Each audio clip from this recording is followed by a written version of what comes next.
হ্যাঁ উপর থেকে ঢালা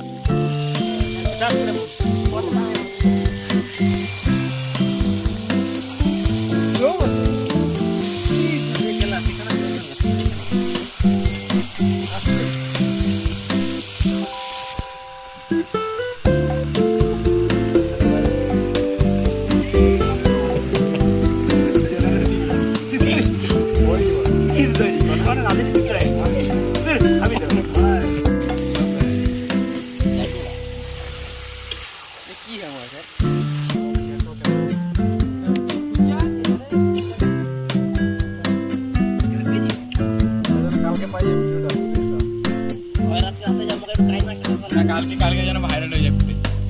যখন অনলাইনে আছি রবিদার সঙ্গে ও এখন ঢুকছে পরে তো একটা কথা হলো কি খাচ্ছে খাবে ও